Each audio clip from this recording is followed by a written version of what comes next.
team of Truthseekers is on a mission. Scientists, historians, archaeologists, all on the trail of history's enigmas.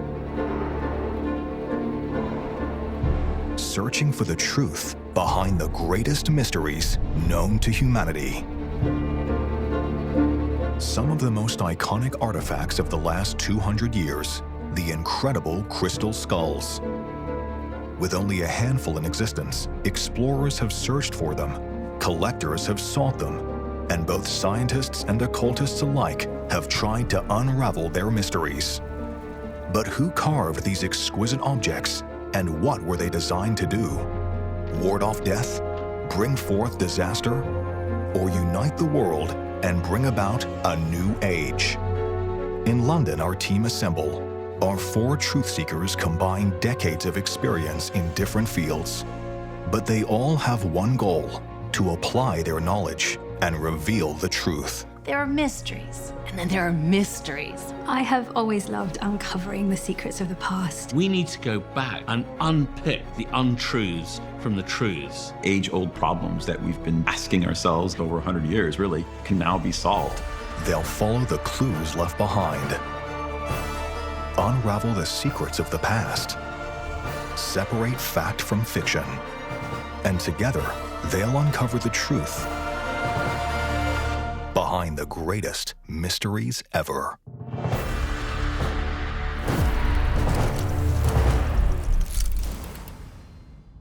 Crystal skulls are mesmerizing, they're alluring, even a little disturbing. And what is fascinating is why millions of people believe that these objects have enormous power. I think people are fascinated by the crystal skulls because it is that kind of inescapable connection with death. You can't look at them and not think about the world ending or the end of life. Whether it's because of their mysterious origins or the claims they harbor special powers, they have captivated and fascinated in equal measure since they first appeared in the mid-19th century, and they continue to do so. What I find so interesting about these crystal skulls is that they've commanded the attention of some of the world's most venerated museum institutions, the British Museum, some of the institutions in the United States, for instance. At the same time, I see these skulls also as a representative of our interest in the occult, but also it bridges the world of the sciences with the occult. On the one hand, we've used scientific techniques to try to better understand these skulls, but also at the same time, we see them as mysterious artifacts that sort of bridge another dimension or another universe, perhaps even with them. Each skull we know of was carved from a single piece of quartz. That alone makes them noteworthy, as the craftsmanship involved is quite remarkable. One scientist asked to analyze them could not fathom a process that could carve such delicate materials so perfectly. He claimed the skulls simply shouldn't exist, leading others to claim that they were perhaps not of this world at all. Through an ancient process called scrying, it's believed that you could look through these skulls and see knowledge of extraterrestrial contact in the past and of civilizations long lost on Earth and even under the oceans, that this information is held within the skulls. To anyone without a belief in the occult, that concept sounds incredibly far-fetched. But unbelievably, there is some scientific basis for these claims. In our modern digital society, we know that crystals have power, that we use them in computers, for example. So the idea of quartz storing memory isn't so far-fetched. The claim is that these skulls, being made of quartz, therefore do store memory, that it is a form, if you want, of ancient technology. In fact, when tested, some of the skulls were found to be made from a particular kind of quartz which can generate electricity when subjected to physical stress. This type of quartz also has a greater memory capacity than others. Although there is currently no technological way of accessing any information that may be stored in the skulls, the scientific confirmation of their potential only added to their mystery and their appeal. Crystal skulls have really captured the imagination of New Age communities who believe that these skulls possess enormous knowledge, that they are portals to other realms, and that if all of them were brought together, they would bring about an enormous explosion of love and understanding. That is the firm belief of the growing number of skull devotees. But these objects have been fascinating people since their very first appearance. Could they be the result of hundreds of years of carving? Generation after generation working to produce each perfect, beautiful piece?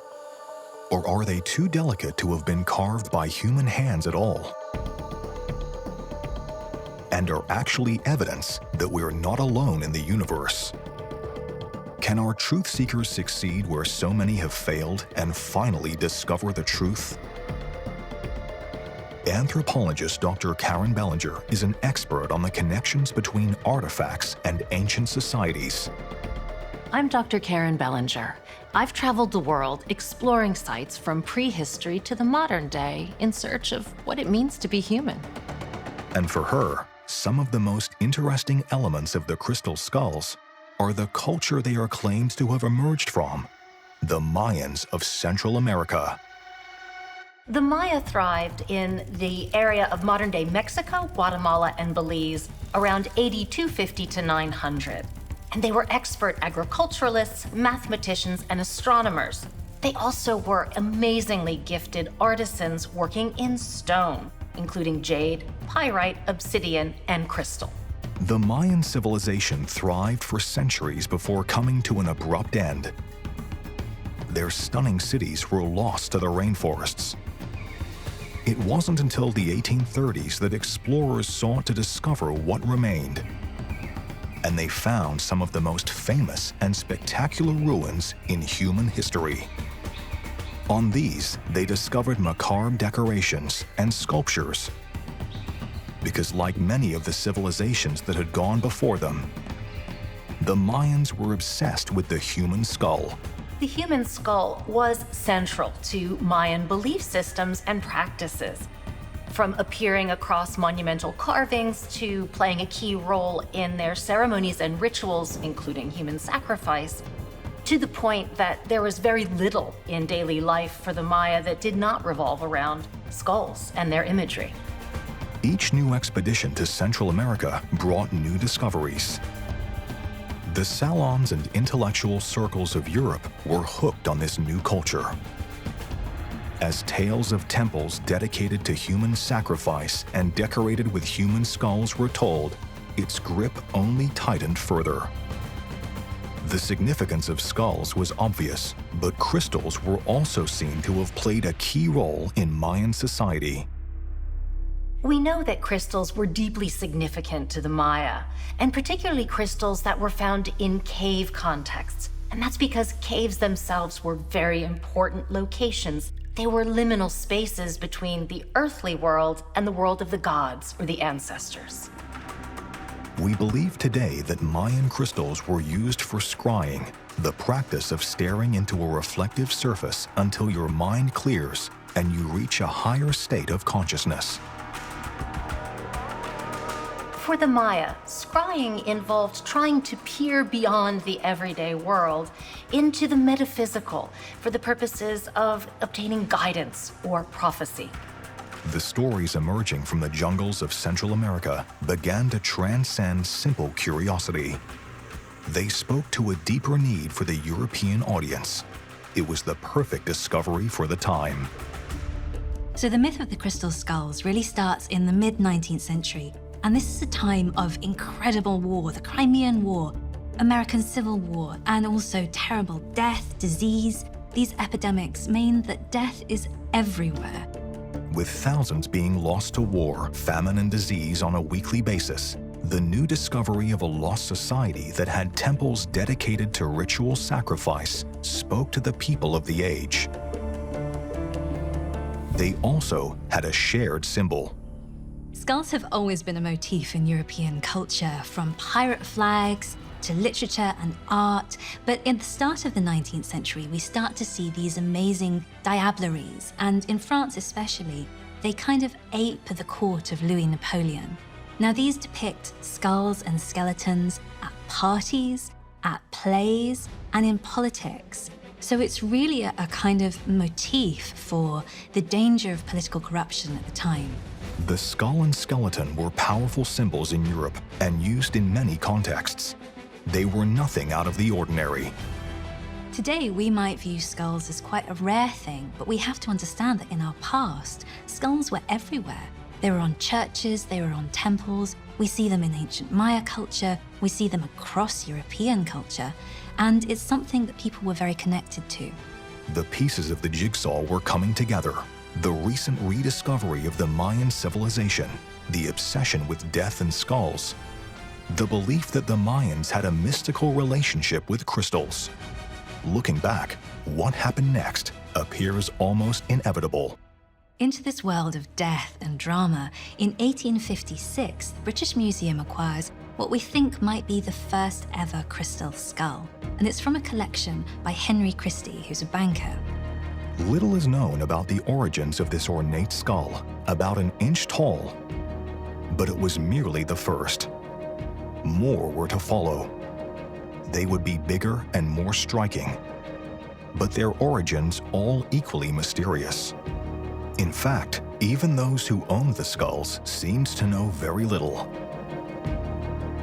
including the French antiquities trader who soon became a world authority. One man stands out above all the rest for importing, trading, and knowing about the crystal skulls, and that's Eugene Boban. But who was Boban? What did he discover? And can his story help our truth seekers solve the mysteries of the crystal skulls? The mystery of the crystal skulls. A handful of near life-sized pieces, each perfectly carved from a single piece of quartz. As beautiful as they are haunting. But where are they from? Who made them? When and why? Some believe they are centuries old and possess incredible powers. The hunt for the truth has been underway since they first appeared in 1856. Can our truth seekers get to the bottom of the many mysteries of these crystals and explain how they capture the imagination of the public and experts alike? The crystal skulls burst onto the scene just as the old antiquarianism was giving way to this new science called archaeology. And the line between art collectors and museum curators was still blurry. The mid-19th century saw a revolution in the way people thought about the past. Antiquarianism, the hobby of accumulating ancient and intriguing artifacts in private collections, was being replaced by the structured scientific study of items in curated museums. This new study was called archaeology and represented a desire to preserve the past and learn from discoveries. Museums had been around for centuries, but by the 19th century, they evolved into something very new. Genuinely ancient artifacts are flooding out of Central America at this time, and Europeans are starting to realize just how sophisticated these cultures actually were. And at the heart of this flood of artifacts were the crystal skulls. Europeans have always been fascinated by skulls, and we've often referred to them as memento moris. Now, memento mori is a Latin term that simply means remember death, and it's using the motif of the skull in art, in jewelry, to remind you that living is the most important thing you can do. With an established interest in decorative skulls, Europe was the perfect marketplace for the work of the ancient Maya. As shipments of plundered artifacts made their way across the Atlantic, collectors battled one another to land the perfect piece. It was a lucrative market, and one of the biggest contributors to it was Eugene Boban. Eugene Boban was a Frenchman who was born in 1834, and he arrived in Mexico in 1857 and just fell in love with the culture. He wanted to know everything he could about the ancient world that Mexico was sitting on. Unusually for an antiquarian, Boban came from a humble background. Born to working-class Parisians, his success was entirely self-made. He would go on to become the foremost expert on pre-Columbian culture through his hard work and his passion for the subject. Boban absolutely immersed himself in the world of Mexico. He learned Spanish, he even learned Nahuatl, which is the Aztec language, so that he could better communicate and understand all of these wonderful cultures that he was falling in love with. What's fascinating is that this also gave him the best opportunity to find artifacts and then trade them to Europe. His obsession with the Mayan and Aztec cultures combined with a natural entrepreneurial spirit, this meant he could soon support himself through sales of ancient pieces. And he was about to get the career opportunity of a lifetime. France invades Mexico in 1862, and this gives Boban the immediate opportunity to kind of inveigle himself into the new French regime. And he does this by becoming connected to the Scientific Commission, which was investigating the archaeology and anthropology of Mexico. Overnight, he went from being a guest in a foreign country, desperately seeking permission to investigate sites, to being one of the leading figures in a commission that could go anywhere and take anything. It was an opportunity too good to turn down. Boban really was a man of the age, and so he was able to use this connection to the Scientific Commission to market himself as antiquarian to the emperor, which means that all of the goods that he was collecting and trading would suddenly become very useful and of great interest to people back in France. With his new connections and the endorsement of Emperor Napoleon III, Boban's rise became stratospheric. His authority on Mesoamerica was established, his knowledge revered, and his artifacts in great demand by Europe's elite. The height of this came in 1867, when part of Boban's collection was sent by the Scientific Commission back to Paris to be displayed in the Exposition Universelle. The Exposition Universelle, known outside of France as the World's Fair, was a global event featuring over 50,000 exhibitors from 42 countries. It featured art, culture, the latest inventions, and the greatest scientific and archaeological discoveries from around the world.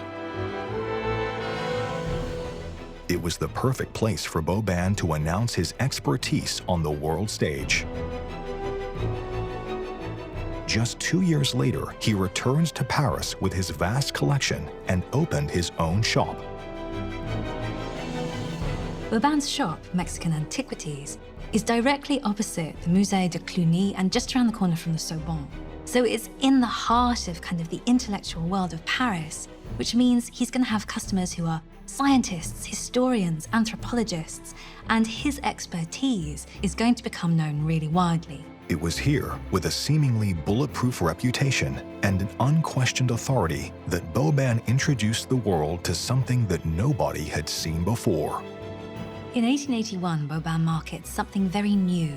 It's a life-sized quartz crystal skull, the first one of its kind. But it's apparent that even for Boban, the skull's origins were mysterious. And what's so fascinating about this is, for all his expertise, he doesn't know where to place it. So in his catalogue, it's not under Mexican Antiquities, it's under kind of other.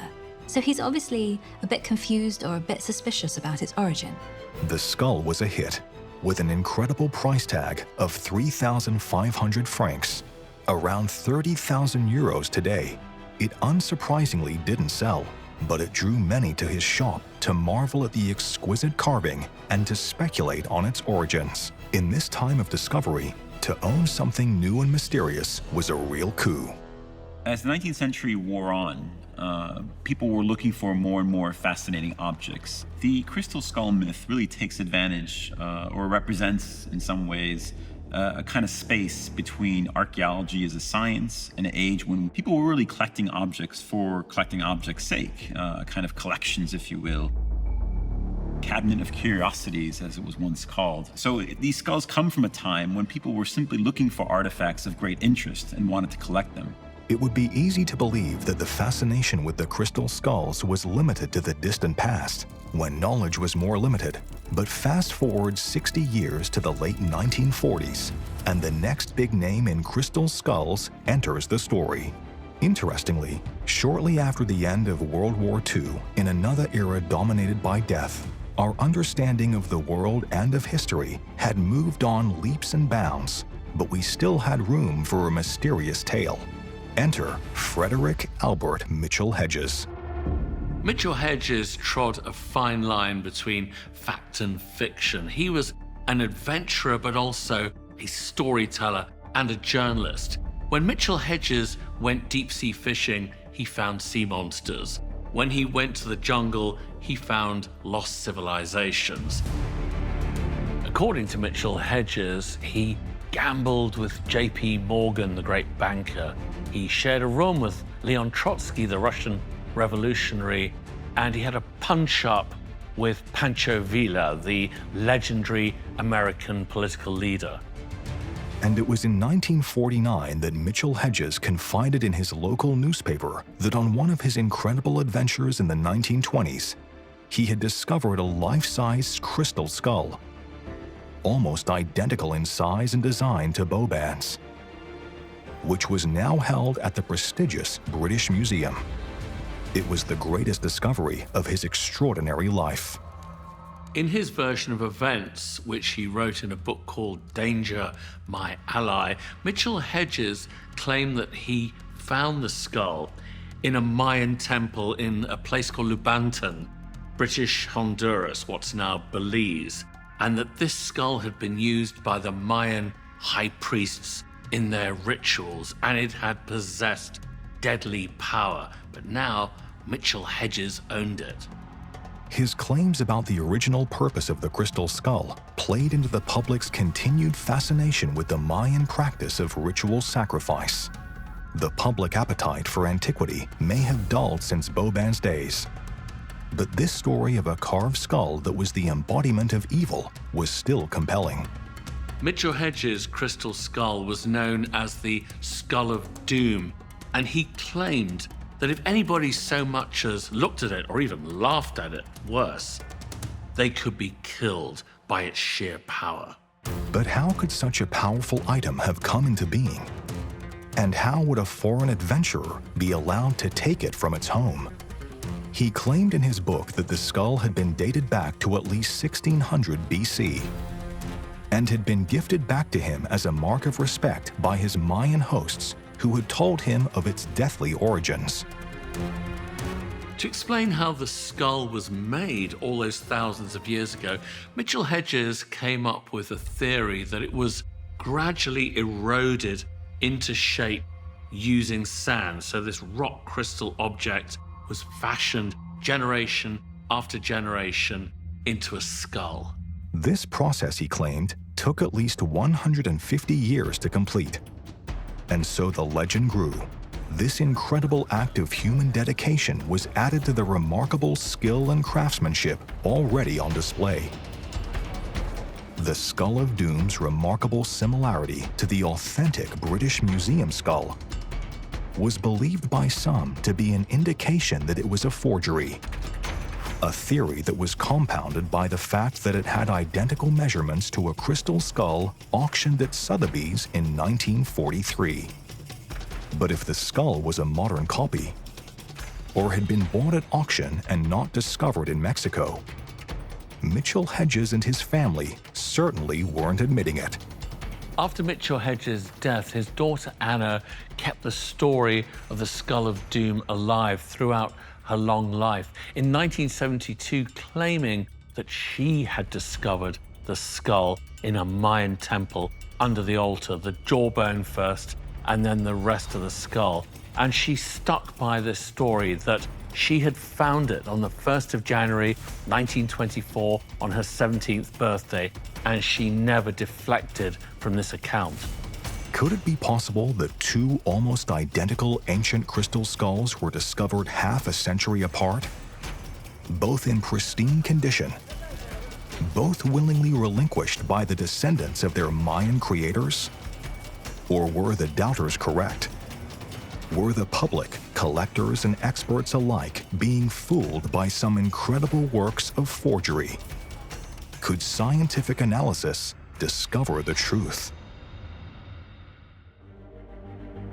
The stunning crystal skulls, claimed to be centuries old and to have taken generations to carve, believed to carry the power to see beyond the realm of man and to summon death itself.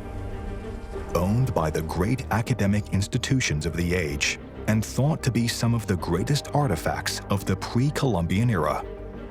But were they clever forgeries that had simply been introduced at the most opportune moments in history? To me, the crystal skulls represent a really interesting time in the history of archaeology as a discipline and the emergence of museum culture in the 19th century. It sort of was a perfect storm between the desire to believe in these amazing artifacts and the possibility that they could have magical properties and that they did represent this ancient culture that was indeed very skilled in the working of stone such as crystal. But there had always been unanswered questions, and those who simply didn't believe. It wasn't just Mitchell Hedges and the Skull of Doom that stood accused of duplicity. Back in the 19th century, Boban and his original skull had faced similar claims. Boban tries to sell it for 3,500 francs, no one wants it, and then in 1885 he returns to Mexico and he takes the skull with him. In Mexico, he displays the skull amongst other human skulls, and he tries to sell it to the Mexican Museum. Unfortunately for Boban, when the curator examines it, he declares that the skull is not made from quartz, but pure glass, and that Boban himself is a fraud. Even in the early days of archaeology, the provenance of an item was considered vital. That Boban hadn't been able to name a fine site for his skull, that there was no historical record of anything even remotely similar before his discovery, had created significant doubt. Now, for the first time, Boban had been accused of fabricating his skull.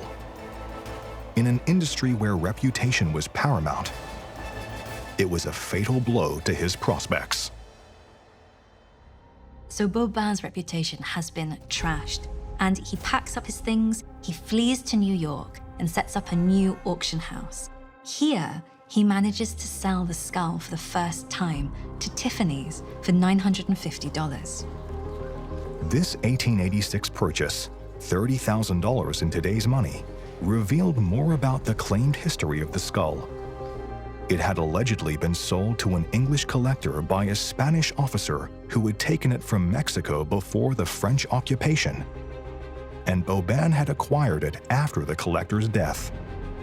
This revelation only served to deepen the suspicions around Boban, and he became one of the focal points in a broad campaign against the growing market in forged pre-Columbian artifacts.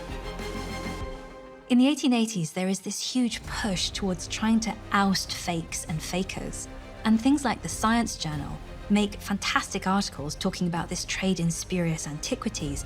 And Boban, formerly one of the most respected experts on Mayan and Aztec cultures and artifacts, was now irrevocably linked to forgery. He continued to work with museums, but his reputation would never recover. Over his career, Boban is believed to have sold 6 crystal skulls of various sizes. But by 1900, he went so far as to condemn them in a newspaper, cleverly exonerating himself in the process. Numbers of so-called raw crystal, pre-Columbian skulls have been so adroitly made as almost to defy detection, and have been palmed off as a genuine upon the experts of some of the principal museums of Europe. We know that the 19th century had a huge trade in fake antiquities, and the question is, was Boban a willing participant or someone who fell victim to that? We know when his reputation was trashed, all he could do is try to prove his authenticity, and he does that by selling a huge amount of his collection. But there's no real answer to whether or not the skulls are authentic that he is able to give people. While he once saw the crystal skull as a path to fame and wealth, Boban was quick to abandon them in order to salvage his reputation. Yet still, at the turn of the 20th century, there was no proof of any forgery. Despite the accusations leveled at Boban, all the mysteries of the skulls remained, and there were many who still chose to believe. Many people may be skeptical about the crystal skulls, but we should remember that some of the world's foremost museums believed in them at one time, bought them, even invested in their incredible age. Why was that, and what made them change their mind? The search for the definitive truth turned to science. As quartz is millions of years old and cannot be carbon dated, there was no way of knowing exactly when the skulls were created. But investigators quickly established that the key could be how they were carved. In 1936, the British Museum decided to compare its crystal skull with a crystal skull held by Burney. Sidney Burney was a well-established British collector, and with more of these larger, more dramatic skulls coming onto the market, into institutions who had staked their reputations on their validity, risked making themselves look foolish. So in the name of truth and scientific rigor, they put their reputation on the line. When they compare these two skulls in a kind of structural way, they noticed that actually they're carbon copies of each other. However, they weren't very conclusive in saying that one or the other was actually a forgery. In fact, they left it open that potentially these artifacts were original or ancient even. However unlikely almost identical ancient crystal skulls are, they are not scientifically impossible. We're looking for kind of a closure on this subject of crystal skulls. The report actually effectively leaves a small crack in the door open where the myth creators effectively burst in and leave this mystery wide open for us. That small crack in the door allowed for an entirely new mythology to be introduced, an entirely new life for the crystal skulls. It allowed the Skull of Doom to enter the fray, a skull many believe was the same one held by Sidney Burney and later auctioned at Sotheby's. For nearly 2 decades, there would be no further scientific investigation. In the 1950s, the Mitchell Hedges skull was taken to Hewlett-Packard, a well-known company that actually was the largest user of quartz for industrial purposes. So they were effectively the experts on these kinds of quartz crystals. And in their study, they did not actually lead to any definitive conclusion. In fact, they state that these skulls were created in a way that no machine can possibly create them, that no human or known machine can create them. So this kind of conclusion only furthered the mystery. It created even more mythology, effectively, around these skulls. Far from proving anything about the Skull of Doom, the Hewlett-Packard investigation opened a new possibility, that the skulls were not created by human hands at all. This fed into existing, though marginal, theories that the ancient Mayans and Aztecs had been visited by aliens and that their technology is responsible for the skulls. Believers in these theories exist to this day. We often look to science to give us definitive answers, clear-cut responses, effectively, to questions that we have. But science really is about giving us the kinds of answers that we can produce using the techniques that are available to us. So that means we don't always get definitive answers. Sometimes we get the best answer we can get out of a given technique or a machine that is available to us. So we don't always know what really is the truth. And that creates the possibility for myths to be created around. Some argue that if the greatest experts on quartz in the world couldn't reach a conclusion, it was because the skulls were timeless, undateable, beyond the measure of human science. To an extent, they were correct. Now, one of the issues is that you can't really date the skulls using standard types of techniques. For instance, radiocarbon dating. Radiocarbon dating depends on organic content, which unfortunately you can't find or don't usually find organic content on quartz or crystals. As the search for answers continued, it was the turn of those who argued that the skulls held otherworldly power to seek scientific support. Chief among them was self-proclaimed paranormal expert Nick Nocarino. who claimed to have come into contact with 3 different, yet-to-be-discovered crystal skulls during his deployment in Britain and France in World War II. The experience had a profound impact on him. Nick Nocerino for decades was the foremost authority on the crystal skulls, and from the Second World War onwards conducted research using multidisciplinary teams with anthropologists, archaeologists, scientists, in 1955 founding the Society of Crystal Skulls International. And his objective was to find a scientific basis for the otherworldly power of these skulls. Despite being widely discredited by the greater scientific community, his claims of strange powers, brought to him partly by his own crystal skull, Shah-Nara, gave him a dedicated following in the New Age community. His practice of psychic archaeology may not be acknowledged or respected outside of his own believers, but it is accepted that he knew more about crystal skulls than anyone else on the planet, though some of his theories were outlandish. By means of scrying, of seeing through, if you want, the eyes of the skulls, he believed that he'd found evidence of extraterrestrial contact and of civilizations unknown to us on Earth and under the oceans, that the skulls were repositories of thousands of years' worth of knowledge. These were the most extreme claims yet, and they were met with astonishment by his followers and derision by scientists.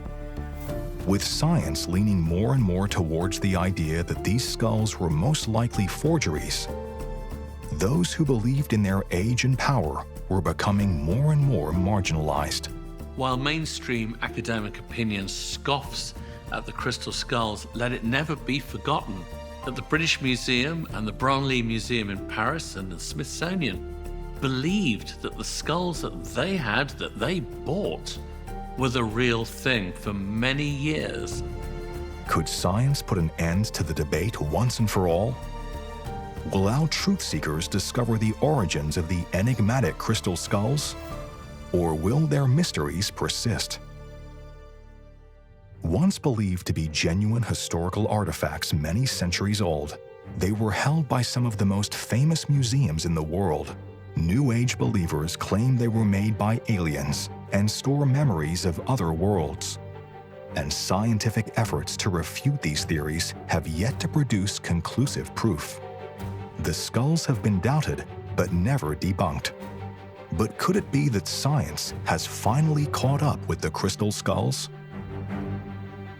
We can use modern techniques to begin to at least come close to dating the dates when these skulls may have been actually created. For instance, using microscopy, we can look at the structures that relate to the construction of the skulls, or even chemical analytical techniques, which allow us to trace where the components, the crystals themselves, may have originated from.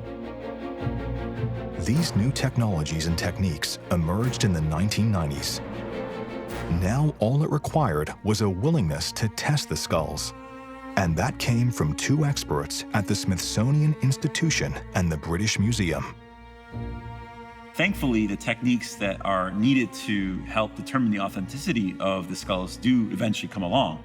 So thanks to Jane McLaren and Margaret Sachs, we are able to actually then determine if these skulls were authentic or not, and we finally get a definitive answer. Jane McLaren Walsh of the Smithsonian Institution in the US, one of the most respected scientific institutions in the world, is itself the owner of a massive skull, 10 inches high and weighing in at 15 kilograms. It was gifted to them anonymously in 1992 and became part of their Aztec collection. McLaren Walsh teamed up with Margaret Sachs of the British Museum at the latter's research laboratories in London in 1996. There, they subjected both skulls to extensive tests.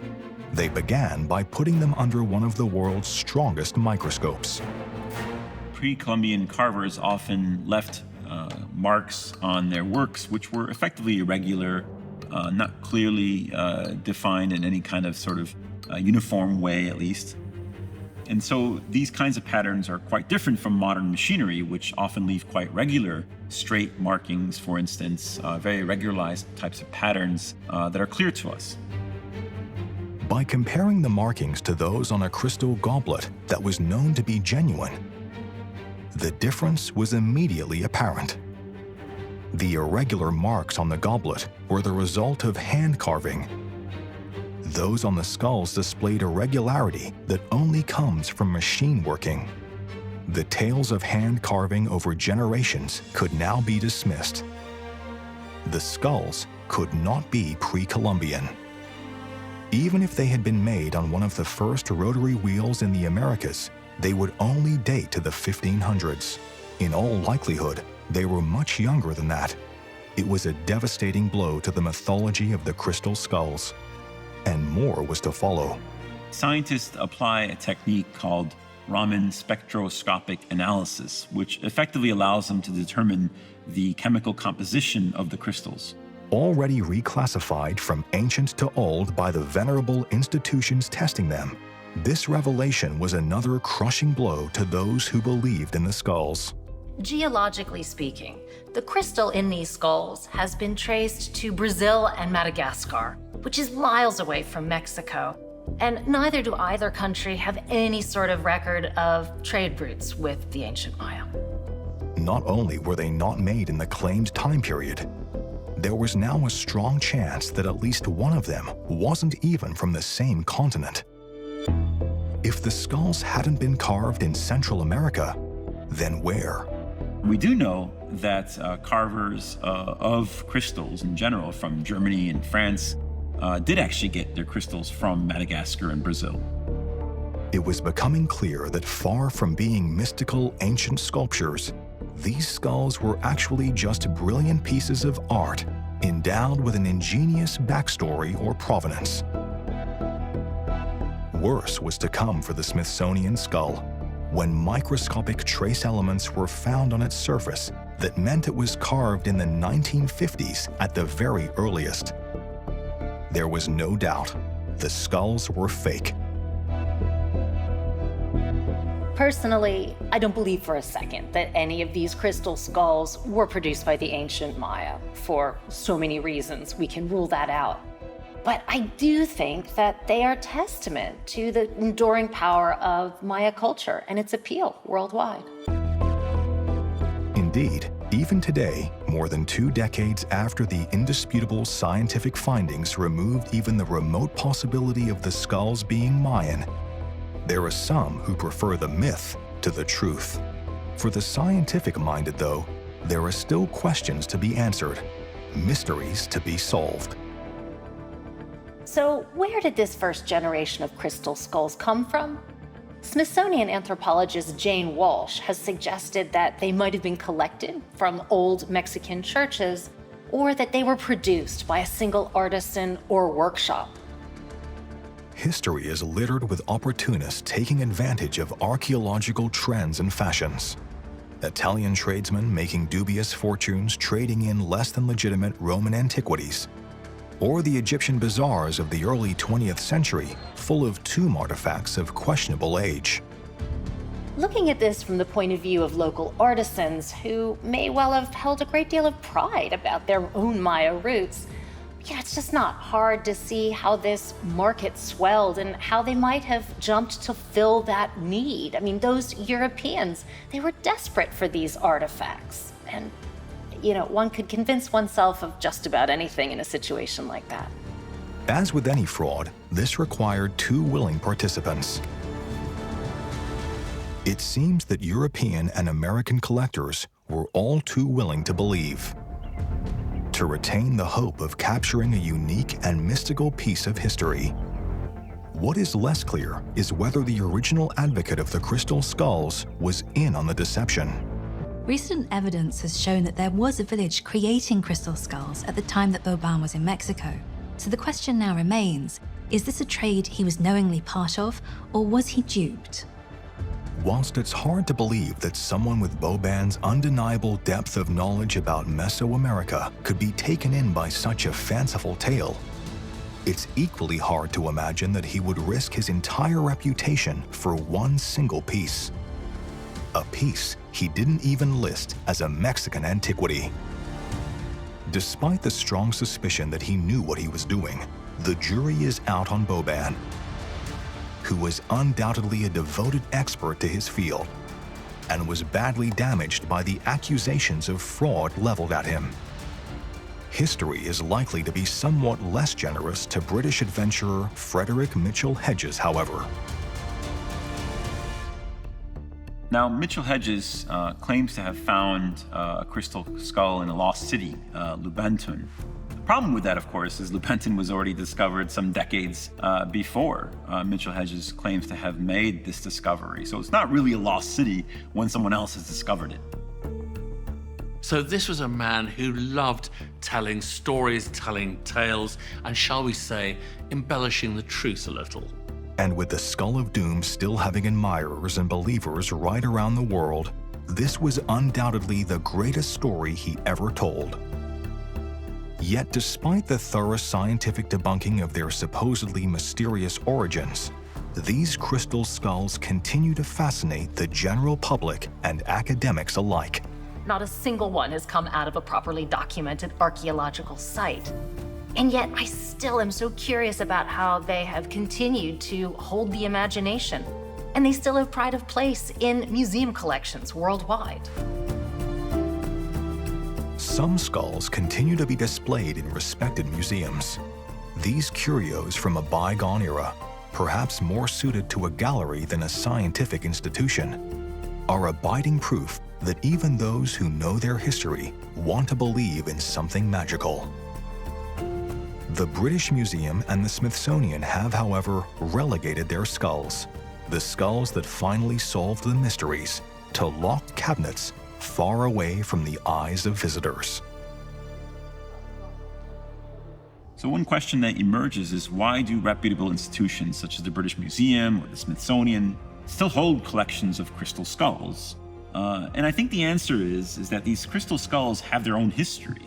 Although they have now been determined to be fakes, and the museums have indicated as such, the fact that they've been in their collections for so long and they had this long history of analysis, the way they were obtained and the characters involved and how these crystal skulls were obtained makes them fascinating to know about. And sometimes collections themselves can be quite interesting in terms of how they were obtained, the way in which they were obtained, and also the history behind archaeology and the way it developed as a field. Our team have uncovered the truth. The ancient Mayan crystal skulls were, in fact, modern pieces, most likely carved in Germany by master craftsmen. They were never used in rituals by high priests. They were not gifted to us by an alien race. They store no memories of forgotten worlds or other dimensions. The only power they have is exposing the endless human desire to believe in the extraordinary and supernatural. I don't believe for a second that there's any sort of magical property that adheres to these artifacts, as beautiful as they are. I'm really interested in them as the fakes that they are. I love the story of the crystal skulls. This is such a moment of modern world combining with the ancient world and creating something new.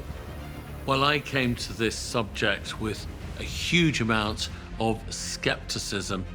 As we've become more familiar with the story of the crystal skulls, one begins to understand how people were drawn in, something about the imagery of those objects, even the stories, is so appealing on many levels. And for millions of people around the world, the crystal skulls are absolutely true, are absolutely powerful.